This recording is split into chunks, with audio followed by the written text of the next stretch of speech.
ನಾನು ಕೇಳ್ತಿರುವಂತಹ ಪ್ರಶ್ನೆ ಏನು ಅಂತಂದರೆ, ನಾವು ಸಾಹಿತ್ಯವನ್ನು ಧರ್ಮದ ನೆಲೆಯಿಂದ ನೋಡದೆ ಸಾಹಿತ್ಯ ಪಠ್ಯಗಳನ್ನಾಗಿ ಯಾಕೆ ಓದೋಕ್ಕಾಗ್ತಿಲ್ಲ ಅಂತೇಳಿ ನನಗೆ ಕೆ ಜೆ ನಾಗರಾಜಪ್ಪ ಅವರ ಕೃತಿಗಳನ್ನು ಓದುವಾಗ, ಬರಹಗಳನ್ನು ಓದುವಾಗ ಅನಿಸ್ತು. ಅವರು ಕೂಡ ಆ ಪ್ರಶ್ನೆಯನ್ನು ಎತ್ತಿದ್ದಾರೆ. ನಾವು ಧರ್ಮದ ನೆಲೆಯಿಂದ ಸಾಹಿತ್ಯವನ್ನು ಓದಿದ್ದೇ ಆಗಿದ್ರೆ ನಿಜಕ್ಕೂ ಬೇರೆಯದೇ ಆದ ರೀತಿಯಲ್ಲಿ ನಮ್ಮ ಸಾಹಿತ್ಯದ ರಚನೆ ಮತ್ತು ಚರ್ಚೆ ಸಂವಾದಗಳು ನಡೀತಿದ್ವು ಅಂತ ನನಗಾದರೂ ಅನಿಸಿದೆ. ಈ ಸಂದರ್ಭದಲ್ಲಿ ನಾನು ನಾಗರಾಜಪ್ಪ ಸರ್ಗೆ ಒಂದು ಪ್ರಶ್ನೆ ಕೇಳೋದೇನಂತಂದರೆ, ಯಾವ ರೀತಿ ಧರ್ಮದ ನೆಲೆಯಿಂದ ನಾವು ಬಿಡುಗಡೆಗೊಂಡು ಸಾಹಿತ್ಯ ಪಠ್ಯಗಳನ್ನು ಓದಬೇಕು ಮತ್ತು ಚರ್ಚೆ ಮಾಡಬೇಕು ಅನ್ನೋದು ನನ್ನ ಪ್ರಶ್ನೆ ಆಗಿದೆ. ಇದಕ್ಕೆ ಅವರು ಉತ್ತರ ಕೊಡಬೇಕಾಗಿ ವಿನಂತಿ. ಬಂಧುಗಳೇ, ಕನ್ನಡ ಸಾಹಿತ್ಯದಲ್ಲಿ ವಿಮರ್ಶೆಯ ಚರಿತ್ರೆ ಇದೆಯಾ? ನವೋದಯ ಚರಿತ್ರೆ ಇದೆ, ನವ್ಯ ಚರಿತ್ರೆ ಇದೆ, ಬಂಡಾಯ ಚರಿತ್ರೆ ಇದೆ, ದಲಿತ ಚರಿತ್ರೆ ಇದೆ ಅಲ್ವಾ? ಹಾಗಾದರೆ ಕನ್ನಡದ ಮೂಲ ವಿಮರ್ಶೆಯ ತತ್ವಗಳು ಯಾವುದು? ಈ ಪ್ರಶ್ನೆ ನೀವು ಹಾಕಬಹುದು. ಏಕೆಂದ್ರೆ ಭಾರತೀಯ ಕಾವ್ಯ ಮೀಮಾಂಸೆಯ ತತ್ವಗಳನ್ನ ಓದಿದರೆ ಹೇಗೆ ಅಲಂಕಾರ, ಗುಣ, ರಸ, ಧ್ವನಿ ಮತ್ತು ರಸತೀರ್ಗಳು ಬಂದಿದ್ದಾವೆ. ಇರಲಿ, ಅವುಗಳೆಲ್ಲ ನೋಡಿದರೆ ನಿಜವಾಗುವೆ ನಮಗೆ ತತ್ವ ಆನಂದ ವರ್ಧನನ ರಸತತ್ವ ಬಿಟ್ಟರೆ ಇನ್ಯಾವುದನ್ನು ಸ್ವೀಕರಿಸಲ್ಲ.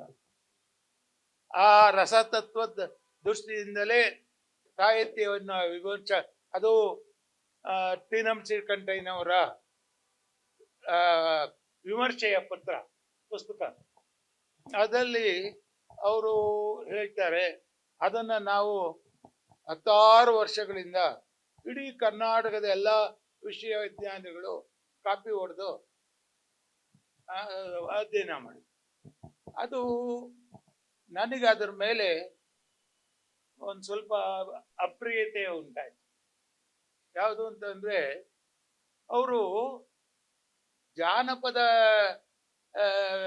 ವರ್ಗವನ್ನು ಸರಿಯಾಗಿ ವಿಮರ್ಶಕ ಇಲ್ಲ. ಕೇವಲ 2: ತೋಟಕ್ಕೆ ಹೋದಣ್ಣ ಊಟಕ್ಕೆ ಬರಲಿಲ್ಲ, ತೋಟದ ಹೂವ ಮುಡಿದು ಊಟದ ಅಂಬಲವ ಮರೆತ ಅಲ್ವಾ? ಹಾಗಾದ್ರೆ ಅಷ್ಟೇನೆ ಇರೋದು. ನನಗೆ ಅಧ್ಯಯನ ಮಾಡಿದಾಗ ಇದು ಜಾನಪದ ಇದರಲ್ಲಿ ಎಷ್ಟು ವೆರೈಟಿ ಇದೆ, ಅವರು ಇದನ್ನ ಮಾಡಲಿಲ್ಲ. ಇನ್ನೊಂದು, ರಸತೀರೆಯನ್ನ ವಿವರಿಸಕ್ಕಂತ ಸಂದರ್ಭದಲ್ಲಿ ಭಾವ ವಿಭಾವ ಸಂಯೋಗ ಸಂಚಾರಿ ಸಂಯೋಗ ರಸ ನಿಷ್ಪತ್ತಿ, ಇದು ಯಾವ ಒಂದು ಇವುದು ಅಂದ್ರೆ ಆನಂದವರ್ಧನನ ಕಾವ್ಯ ಮೀಮಾಂಸೆಯನ್ನ ಓದಿದ್ರೆ ನಿಜವಾಗಿಯೂ ಟಿ ನಂ ಶ್ರೀಕಂಠಯ್ಯನವರು ಜಸ್ಟಿಫಿಕೇಶನ್ ಮಾಡಿದ್ದಾರೆ. ಗೊತ್ತಾಯ್ತಲ್ಲ ನಿಮ್ಗೆ? ಯಾಕೆಂದ್ರೆ ನನ್ನ ಪ್ರಕಾರ ಇತ್ತೀಚೆಗೆ ಅಧ್ಯಯನ ಮಾಡಿದಾಗ, ಇತ್ತೀಚೆಗೇನು 30 ವರ್ಷದಿಂದ ನಾನು ಸಾಹಿತ್ಯ ವಿಮರ್ಶೆಯ ಮತ್ತು ಮೀಮಾಂಸೆಯನ್ನೇ ಪಾಠ ಮಾಡ್ಕೊಂಡು ಬಂದಿದ್ದೆ. ಒಂದು ವಿಷಯ, ಕಾವ್ಯ ವಿಮರ್ಶೆಗಳು, ಭಾರತೀಯ ಕಾವ್ಯ ಮೀಮಾಂಸೆ ತಂತ್ರದಿಂದಲೇ ಬಂದಿದೆ. ಗೊತ್ತಾಯ್ತಾ? ಆ ತಂತ್ರದ ವಿಷಯವಾಗಿ ಇವರು ಅಪ್ಪಿ ತಪ್ಪಿಯೋ ಎಲ್ಲಿಯೋ ಹೇಳೋದಿಲ್ಲ ಅಲ್ವಾ? ಆನಂದವರ್ಧನನನ್ನ ನೀವು ಕಾವ್ಯ ಮೀಮಾಂಸೆ ತಂತ್ರಲೋಕವನ್ನ ಅಧ್ಯಯನ ಮಾಡಿದ್ರೆ, ಅವನ ಕೃತಿಗಳನ್ನು ಅಧ್ಯಯನ ಮಾಡ್ತಾರೆ. ಹೇಗೆ ಕಾಶ್ಮೀರಿ, ಹೀಗೆ ಸಾಮಾನ್ಯವಾಗಿ ಭಾರತೀಯ ಕಾವ್ಯಮೀಮಾಂಸೆ ಅನ್ನತಕ್ಕಂಥದ್ದು ಮೆಜಾರಿಟಿ ಬರೆದಿರ್ತಕ್ಕಂಥದ್ದು ಕಾಶ್ಮೀರ ಇವರೇನೆ. ಆ ಕಾಶ್ಮೀರಿ ಇದರಲ್ಲಿ ನಾನು ಬೆಳಗ್ಗೆ ಹೇಳಿದೆ ಒಂದು ಮುದ್ದೆ, ಯಾರು ಗಮನ ತಗೊಳ್ಳಿಲ್ಲ ಅಂತ ಕಾಣುತ್ತೆ.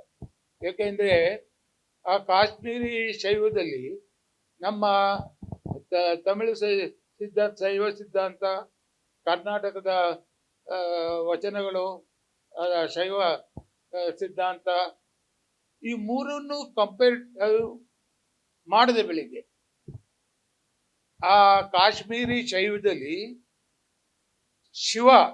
ಶೈವ ಸಂಸ್ಕೃತಿ ಮತ್ತು ತಾಂತ್ರಿಕ ಸಂಸ್ಕೃತಿ ಎರಡು ಇಂಟಿಗ್ರೇಟ್ ಆಗಿದೆ. ಗೊತ್ತಾಯ್ತಲ್ಲ? ಇಡೀ ಇದಕ್ಕೆ ಯಾವುದಕ್ಕೆ ಕಾಶ್ಮೀರಿ ಶೈವದಲ್ಲಿ ಇಡೀ ಫಿರ್ಕಾ ಏನು ಹೇಳ್ತಿರೋ, ಪ್ರತ್ಯಭಿಜ್ಞಾನ ಏನು ಹೇಳ್ತಿರೋ, ಸ್ಪಂದ ಏನು ಹೇಳ್ತಿರೋ, ಇವೆಲ್ಲಕ್ಕೂ ಶಿವಸೂತ್ರಗಳೇ ಮೂಲ ಅಂದಾಗ ಇಡೀ ಕಾಶ್ಮೀರದ ಶೈವ ಸಾಹಿತ್ಯ ತಂತ್ರವನ್ನ ಅಳವಡಿಸ್ಕೊಳ್ತು. ಗೊತ್ತಾಯ್ತಲ್ಲ? ಆ ತಂತ್ರ ಮತ್ತು ಇದನ್ನ ತಂತ್ರ ಅನ್ನೋದನ್ನ ವೈದಿಕ ಸಾಹಿತ್ಯದಲ್ಲಿ ವಿರೋಧಿಸ್ತು. ಡಿಬ್ಯಾಚರಿ, ಅಶ್ಲೀಲ. ಆದರೆ ಮುಂದೆ ಕ್ರಮೇಣ ವೈದಿಕರೇ ಸಂಸ್ಕೃತದಲ್ಲಿ ತಂತ್ರ ಸಾಹಿತ್ಯವನ್ನು ಬರೆದಿದ್ದಾರೆ. ವಿಪರೀತ ಇದೆ. ನಿಮ್ಮ ವೇದವನ್ನು ಗಾತ್ರದಲ್ಲಿ ನಾಚಿಸುವಷ್ಟು ತಂತ್ರದ ಗ್ರಂಥಗಳು ಹುಟ್ಟಿದೆ. ಈಗ ನಮಗೆ ಮಾಲಿನಿ ವಿಜಯ ಆ ಮೂಲದ ಇನ್ನೊಂದು ಗ್ರಂಥ ಇದೆ. ಆ ಗ್ರಂಥ ಸಾವಿರಾರು ವರ್ಷಗಳಿಂದ ಇರೋದು. ಅದನ್ನ ಕಂಡೆನ್ಸ್ ಮಾಡಿರೋದು ಮಾಲಿನಿ ವಿಜಯ. ಅದರಿಂದ ನಮಗೆ ಆ ತಂತ್ರದ ಮೂಲಕ ತಂತ್ರಗಳು ಅದರಲ್ಲಿ ಚರ್ಚಿತವಾಗಿದೆ. ಹೀಗಿರುವಾಗ ನಮ್ಮ ಭಾರತೀಯ ಕಾವ್ಯ ಮೀಮಾಂಸೆಯನ್ನ ನಾವು ಲೇಖನ ಮಾಡಬೇಕಾಗಿದೆ. ಚರ್ಚೆ ಇದೆ, ಅವಲೋಕನ ಮಾಡಬೇಕು. ಯಾರೋ ಹೇಳಿದ್ರು ಒಂದು ವೈದಿಕ ದೃಷ್ಟಿಯಿಂದಲೇ ಅವುಗಳನ್ನ ನೋಡೋದು ನನಗೆ ಅಷ್ಟು ಸೂಕ್ತ ಅಲ್ಲ. ಅದರಿಂದ ಭಾರತೀಯ ಕಾವ್ಯ ಮೀಮಾಂಸೆಯ ಶಿವತತ್ವ ಮತ್ತು ಇವು ಹೇಗೆ ಮಿಳಿತವಾಗಿದೆ ಅಂತಕ್ಕಂಥ ಇನ್ನೊಂದು ಸ್ವತಂತ್ರವಾದ ಅಭಿಪ್ರಾಯ ಇದೆ, ಇದು ಮತ ಇದೆ.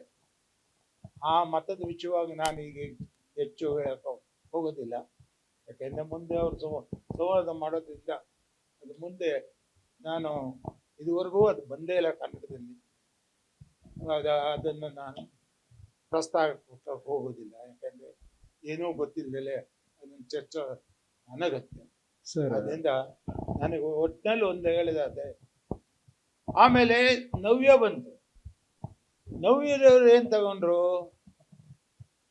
ನವೋದಯದವರು ಆದರ್ಶವಾದಗಳಂತ ಬಿಡ್ತಾರೆ. ಮತ್ತು ಪ್ರಕೃತಿ ಇದು ಅನ್ನೋದು ಅದನ್ನ ನಾನು ಗಂಟೆಗಟ್ಟಲೆ ಹೇಳ್ಬೇಕಾಗತ್ತೆ, ಬೇಡ. ಅದರಿಂದ ನೆಕ್ಸ್ಟು ಈ ಇದನ್ನು ತಗೊಂಡ್ರೆ ಯಾವುದು ನವೋದಯವನ್ನ ಅವರು ನವ್ಯವನ್ನು ಖಂಡಿಸಿರು.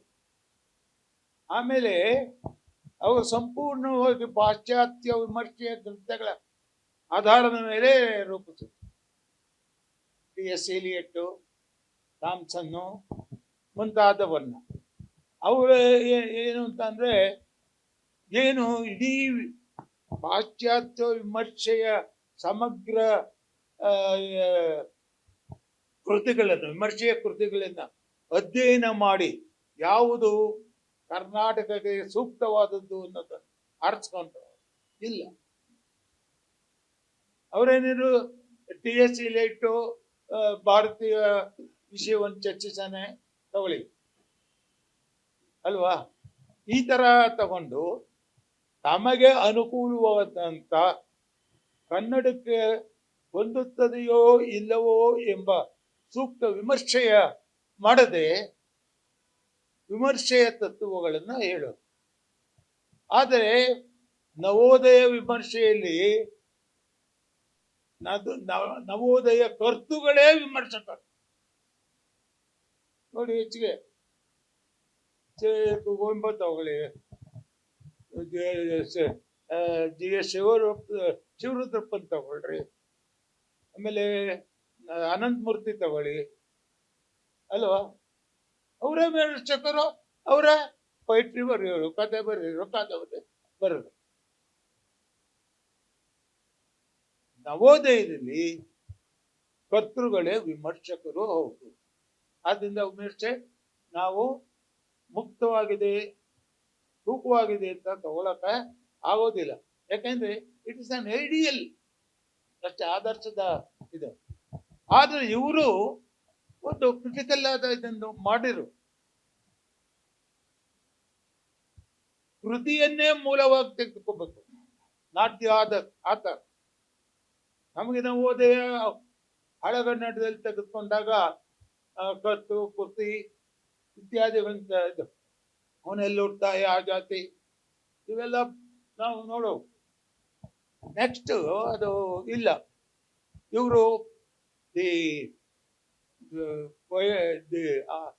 ಬುಕ್ ಆರ್ ದಿ ಇವರು ಬೇಸ್ ಫಾರ್ ಕ್ರಿಟಿಸಮ್. ವಿಮರ್ಶೆಯ ಕೃತಿಯೇ ಮೂಲ ಹೊರತ ವಿಮರ್ಶೆಗೆ ಅನ್ಯ ಇದು ಅಂಶಗಳು, ಅವನು ಯಾವ ಜಾತಿಯವನು, ಎಷ್ಟು ವರ್ಷ ಇದ್ದ, ಏನು, ಇವೆಲ್ಲ ಬೇಕಾಗಿಲ್ಲ. ಅವಾಗ ಇನ್ನೇನು ಹೇಳಿದ್ರು ಅಂದ್ರೆ, ಅನಂತಮೂರ್ತಿ ಒಂದು ಮಾತು ಹೇಳ್ದ. ಏನು ಅಂತಂದ್ರೆ, ಇವನು ಒಂದು ಗದ್ಯವನ್ನು ಪದ್ಯದಂಗೆ ಓದ್ತಾರೆ, ಅಲ್ವಾ? ಆದ್ರೆ ಇವ್ರು ಏನ್ ಮಾಡಿದ್ರು, ಇನ್ನೊಂದು ಒಂದ್ ಸ್ವಲ್ಪ ಸಡಲ್ ಗಚ್ಚೆ ಜನ ಇವರು. ವೇದಿಕೆ ಮೇಲೆ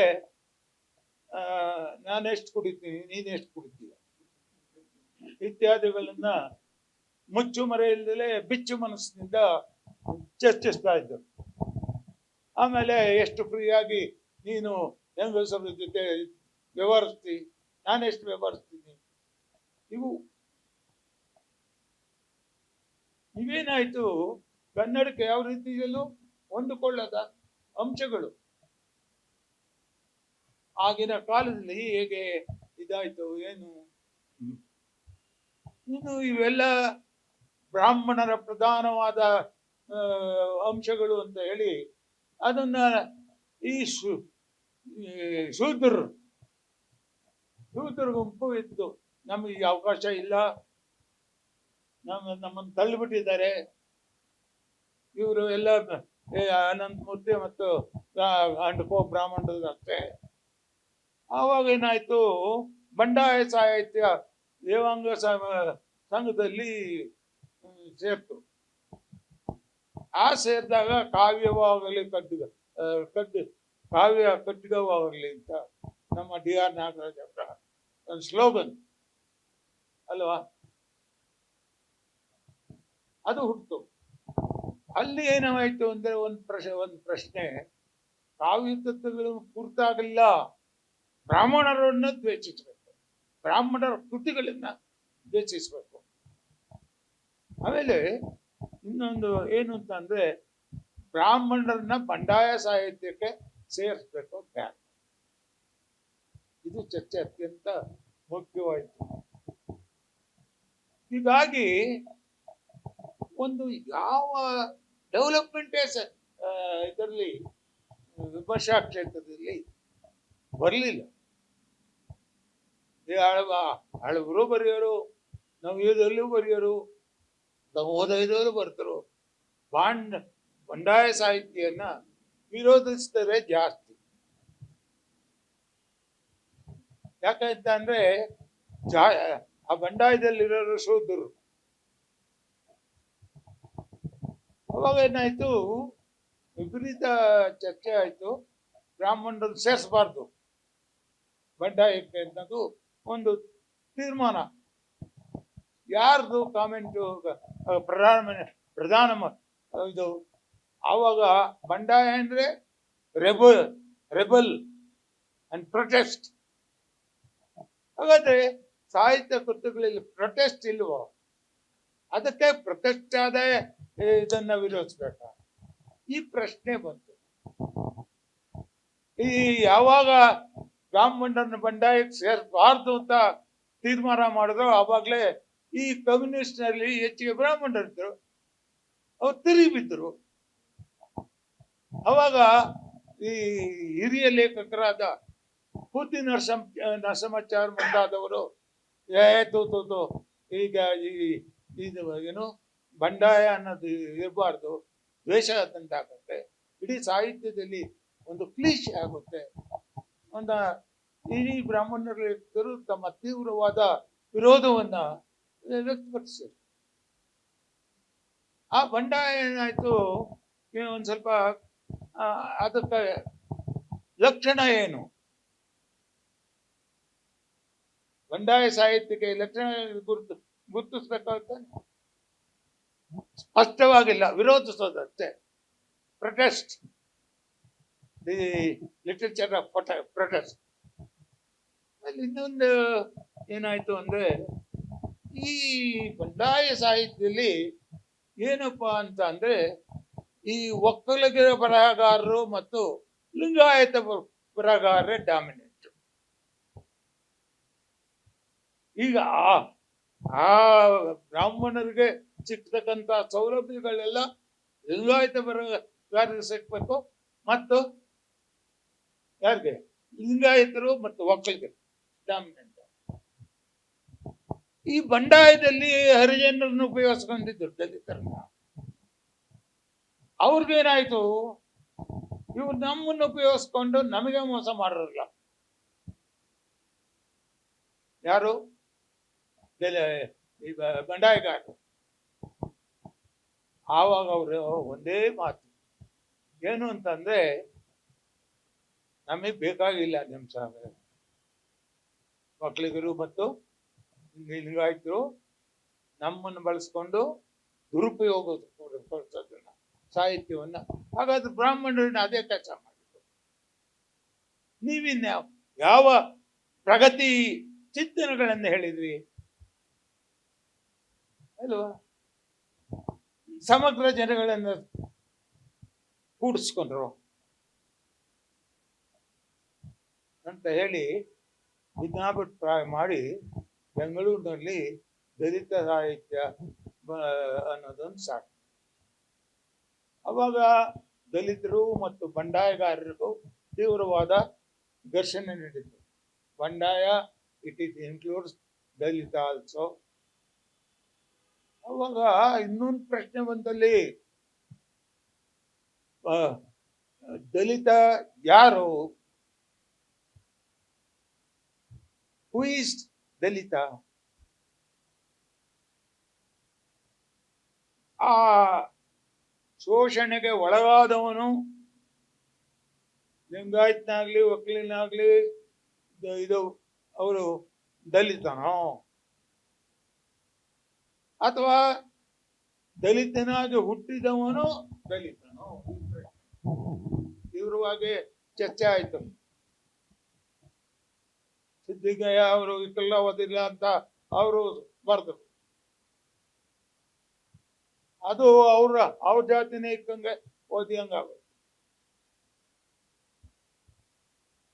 ಇದು ದುರಂತ. ಯಾರಿಗೂ ಸಾಮೂಹಿಕವಾಗಿ ಕನ್ನಡ ಸಾಹಿತ್ಯಕ್ಕೆ ಸಂಬಂಧಪಟ್ಟಂತ ಅನ್ವಯ ಆಗುವಂತ, ನಮ್ಗೆ ಕ್ಲಾಸಿಕಲ್ ಪಂಪ, ರನ್ನ, ಅಳಗನ್ನಡದ ವಿಮರ್ಶೆ ರೀತಿನೇ ಬೇರೆ. ಅದು ಪ್ರತಿಪದ ಅರ್ಥ ಬರೆಯೋದು, ತಾತ್ಪರ್ಯ ಬರೆಯೋದು, ಅದ ಅನ್ವಯ ಮಾಡೋದು, ಆ ಕೆಲಸದಲ್ಲಿ ದೂರವಾಗೋದು, ಒಂಥರ ಸೌದೆ ಹೊಡೆಯಂತೆ. ಆದ್ರೆ ಇದೇನಾಯ್ತು, ಈ ನವ್ಯರು ಅವ್ರ ಚರಂಡಿ ಹರಿಯುತ್ತಪ್ಪ ಗಬ್ನಾಥ, ಅದ್ರ ಮೇಲೆ ಚಪ್ಪಡೆ ಹಾಕಿ ಒಂದ್ 4 ಹೂ ಕುಂಡ ಬೆಳೆದ್ರೆ ಸಾಯ್ತು.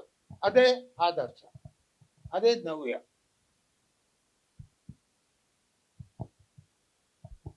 ಇವರು ಯಾಕಪ್ಪ ಚರಂಡಿ ಹಿರಿಯುತ್ತೆ ಗಬ್ಬರು ಹೊಡೆಯುತ್ತೆ, ನವಿರು ಹೊರಕಂಗ್ ಕೂತ್ಕೊಳ್ಳೋಣ, ತೆಗ್ದಾಕ ಕೂತ್ಕೊಳ್ಳೋಣ, ಅದು ರಿಯಾಲಿಟಿ ನೋಡೋಣ. ಇದು ನವಿಯವ್ರದ್ದು ಒಂದು ಸ್ವಲ್ಪ free sex and free approach for ಮಕಾರ, ಪಂಚಮಕಾರ. ಇದು ಅರ್ಥವಾಗುತ್ತಲ್ಲ ನಿಮ್ಗೆ? ಅದರಿಂದ ಈಗ ದಲಿತರು ಅದು ತೀವ್ರವಾದ ಪ್ರಶ್ನೆಗಳಿಗಾಯ್ತು. ಏನು ಅಂತಂದ್ರೆ ದಲಿತರು ಯಾರು? ಕೆಲವರು ಅದು ಈ ಎಲ್ಲ ಶೋಷಣೆಗೆ ಒಳಗಾದವರೇ ದಲಿತರು ಅನ್ನೋದನ್ನು ಒಪ್ಪಲೇ ಇಲ್ಲ. ಆ ದಲಿತರಾಗಿ ಹುಟ್ಟಬೇಕು, ಅವನ ಶೋಷಣೆಗೆ ಒಳಗಾಗಬೇಕು, ಅವನೇ ದಲಿತ. ಅವಾಗ ನಾನು ಸ್ವಲ್ಪ ಇನ್ನೊಂದು ಪ್ರಶ್ನೆ ಬಂತು. ಹಾಗೆ ದಲಿತ ಸಾಹಿತ್ಯವನ್ನ, ಬಂಡಾಯ ಸಾಹಿತ್ಯವನ್ನ ವಿಮರ್ಶೆಯ ಲಕ್ಷಣಗಳು ಯಾವುವು? ಅದಕ್ಕೆ ಲಕ್ಷಣಗಳಿಲ್ಲ. ನಾನು ಉತ್ತರ ಕೊಟ್ಟೆ. ಅವಾಗ ದಲಿತ ಸಾಹಿತ್ಯಕ್ಕೆ ಲಕ್ಷಣಗಳು ಇದೆ, ಅದನ್ನು ನೀವು ಸರಿಯಾಗಿ ಗುರುತಿಸಲ್ಲ. ಇವರೆಲ್ಲರೂ ಅಲ್ಲೊಂದಿಬ್ರು ನಮ್ಮ ಕೆಲವು ರಕ್ಷಣಾ ವಲಯದಲ್ಲಿ ನಿಂತುಕೊಂಡು ಇಡೀ ಕನ್ನಡ ಸಾಹಿತ್ಯ ರಕ್ಷಣೆಗೆ ಇವತ್ತಿಗೂ ಬಾಯಿ ಬಿಡ್ಕೊತಾರಲ್ಲ, ಅವರು ಏನ್ ಮಾಡಿರು, ಮತ್ತೆ ಭಾರತೀಯ ಸಂಸ್ಕೃತಿಯ ಲಕ್ಷಣಗಳನ್ನೇ ಬಳಸ್ಕೊಂಡು ಅವಾಗ ಬಂಡಾಯ ಸಾಹಿತ್ಯ ನೆಗೆದು ಬಿತ್ತಲ್ಲ. ಅವಾಗ ನಾನು ಒಂದು ಮಾತು ಹೇಳಿದೆ, ದಲಿತ ಸಾಹಿತ್ಯಕ್ಕೆ ಲಕ್ಷಣಗಳು ಇದ್ದಕ್ಕಿದ್ದ ಹಾಗೆ ಬರಲ್ಲ, ಕ್ರಮೇಣ ರೂಪುಗೊಳ್ಳಬೇಕು, ಚರ್ಚೆ ಆಗ್ಬೇಕು, ಕೆಲವು ಸೂತ್ರಗಳ ರೂಪ ಆಗಬೇಕು ಅಂತ ನಾನು ಹೇಳಿ, ಅದಕ್ಕಾಗಿ ನಾವು ನವ್ಯವನ್ನಾಗಲಿ ನವೋದಯವನ್ನಾಗಲಿ ಪ್ರಾಚೀನರ ಕ್ಲಾಸಿಕಲ್ ವಿಮರ್ಶೆಯನ್ನಾಗಲಿ ತಗೋಬಾರ್ದು. ಅದ್ರಲ್ಲಿ ಒಳ್ಳೆ ಅಂಶಗಳಿದ್ರೆ ತಗೋಗಿಲ್ಲ, ಇದು ತಪ್ಪೇ ನನ್ನದು. ನಾನು ಹೇಳಿದೆ, ದಲಿತನೇ ದಲಿತದ ವಿಮರ್ಶಕ್ಕೆ ಜೀವಂತ ಸಾಕ್ಷಿ. ಯಾರು? ದಲಿತ. ದಲಿತನ ಬದುಕು ಅಲ್ವಾ? ಬದುಕು ಅವನ ಜೀವಂತ ಸಾಕ್ಷಿ, ಅವನ ಜೀವನವೇ ಸಾಕ್ಷಿ. ಯಾಕೆಂದ್ರೆ ನಿಮಗೆ ಸ್ವಭಾವೋಕ್ತಿ ಅಂತ ಓದ್ತಿದೆ, ಓದ್ತಿರೋ ಇವತ್ತಿಲ್ಲ, ಎಲ್ಲ ಕಿತ್ತಾಕಿದ್ದಾರೆ. ಸ್ವಭಾವೋಕ್ತಿ ಅನ್ನೋದನ್ನು ಓದ್ತೀರಿ ನೀವು. ಹಾಗಾದ್ರೆ ಶ್ರೀಸಾಮಾನ್ಯಗೆ ಈ ಯಾವ ಕಾವ್ಯ ವಿಮರ್ಶೆಯ ತತ್ವಗಳು ಇಲ್ಲದೆ ಏನಾದರೂ ನಾವು ಸಹಜವಾಗಿ, ಸಹಜ ಅನ್ನೋದು ಪದಕ್ಕೆ ಓದು ಇವತ್ತು ಯಾರು ಸರಿಯಾಗಿ ಉತ್ತರ ಕೊಟ್ಟಿಲ್ಲ. ಸಾಹಿತ್ಯದಲ್ಲಿ ಸಹಜ ಶಕ್ತಿ, ಸಹಜ ಇದು ವಿಮರ್ಶೆ, ಸಹಜ ಇದು ಬರುತ್ತೆ. ಅದರಿಂದ ಅಲ್ಲಿ ಏನಾಯ್ತು ಅಂತ ಅಂದ್ರೆ, ಹಾಗಾದ್ರೆ ಸಾಮಾನ್ಯನು ಅಥವಾ ಈ ಯಾವ ವಿಮರ್ಶೆಯ ವರ್ಗಗಳು ಇಲ್ದಲೆ ಕಾವ್ಯವನ್ನ ಆಸ್ವಾದಿಸಬಾರ್ದೆ, ಪ್ರಕೃತಿಯನ್ನ ಆಸ್ವಾದಿಸಬಾರ್ದೆ, ಈ ಪ್ರಶ್ನೆ ಬರ್ತದೆ. ಸ್ವಭಾವೋಕ್ತಿಯಲ್ಲಿ ಇದೆ ನೋಡಿ, ಯಾರು ಸರಿಯಾಗಿ ಅದನ್ನ ಅರ್ಥ ಮಾಡ್ಕೊಂಡಿಲ್ಲ. ಸ್ವಭಾವೋಕ್ತಿ ಅಂದ್ರೆ ನಾವು ಸಹಜ. ಆಮೇಲೆ ಇನ್ನೊಂದು ಏನು ಅಂದ್ರೆ, ಈ ಕಾವ್ಯ ಚರ್ಚೆಯಲ್ಲಿ ಒಂದು ಮಾತು ಬರ್ತದೆ, ಪ್ರಕ್ಷುಬ್ಧ ಅಂತ. ಆ ಪ್ರಕ್ಷುಬ್ಧವಾದ ಪ್ರಕೃತಿಯಲ್ಲಿ ಕಂಡ್ರೆ ಅದು ರಸಕ್ಕೆ, ಅದು ಕಾವ್ಯದ ಆಸ್ವಾದನೆಗೆ ಯೋಗ್ಯವಾಗುತ್ತೆ. ಇವ್ಯಾವನ್ನು ತೀವ್ರವಾಗಿ ಚರ್ಚಿಸಲಿಲ್ಲ. ಆದ್ರಿಂದ ಕನ್ನಡ ಸಾಹಿತ್ಯವನ್ನ ನವೋದಯ ನೋಡ್ಬೇಕು, ನವೋದಯಲ್ಲಿ ನೋಡು, ಎಲ್ಲರೂ ಬದುಕೇ ಇದ್ರು, ಯಾರು ಸತ್ಲಿಲ್ಲ. ಕಾರ್ಮಿಕ ಕ್ಲಾಸಿಕಲ್ ನಾವು ಸತ್ ಮೇಲೆ ಇವರು ನವೋದಯದವರು ಸತ್ತು ಕಂಪ್ಲೀಟ್ ಆಗಿ, ಆಮೇಲೆ ಇನ್ನೊಂದು ಅನಕೃಷ್ಣ ರಾಜ ಇದು ಬಂತು,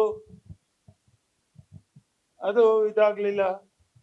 ಜೊತೆಗೆ ಈ ಈ ನವಿದು ವಿಮರ್ಶೆ ಅದು ವೈಯಕ್ತಿಕವಾಗಿ ತೀರಾ ವೈಯಕ್ತಿಕ ಹಂತಕ್ಕೆ ಹೋಯ್ತದು. ಆಮೇಲೆ ಇದೆಲ್ಲ ಆದ ಮೇಲೆ ಎಲ್ಲರೂ ನವೋದಯದಲ್ಲೂ ಸ್ಟೈಲ್ ಬರೀತಿದ್ರು, ನವೋದಯದಲ್ಲೂ ಬರೀತಿದ್ರು. ಕ್ಲಾಸಿಕಲ್ ಆಗಿ ಪದೇ ಪ್ರತಿಪದ ಅರ್ಥ ಅನ್ವಯ ಇದನ್ನೂ ಬರೀತಾ ಇದ್ರು. ಅವರೆಲ್ಲ ಬದುಕುತ್ತಿದ್ರು ಜೊತೆ ಜೊತೆನೆ.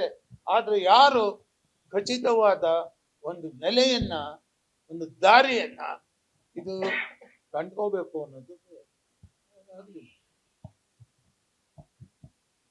ಇದು ದುರಂತ ಕನ್ನಡದ್ದು. ಇವನು ಬಂಡಾಯನೂ ಬರೀತಿದ್ದ, ದಲಿತ್ನು ಅವರು ಬರೆದಿದ್ದ ಅಲ್ವಾ? ಹಾಗಾದ್ರೆ ಇಡೀ ಕನ್ನಡಕ್ಕೆ ಅನ್ವಯವಾಗುವಂತ ಯಾವ ಒಂದು ಸ್ಪೆಸಿಫಿಕ್ ಇದೇ ಖಚಿತ ಅನ್ನುವ ಕಾವ್ಯ ವಿಮರ್ಶೆಯ ತತ್ವ ಬಂದಿದ್ಯಾ? ಇವನು ಇಂಗ್ಲಿಷ್ನ ಪದ್ಯಗಳನ್ನ ಕದ್ದು ಬಿಡೋದು, ಟ್ರಾನ್ಸ್ಲೇಟ್ ಮಾಡ್ಬಿಡೋದು, ಅದೊಂದು ಗುಂಪು. ಈ ಕಳ್ಳರ ಗುಂಪು.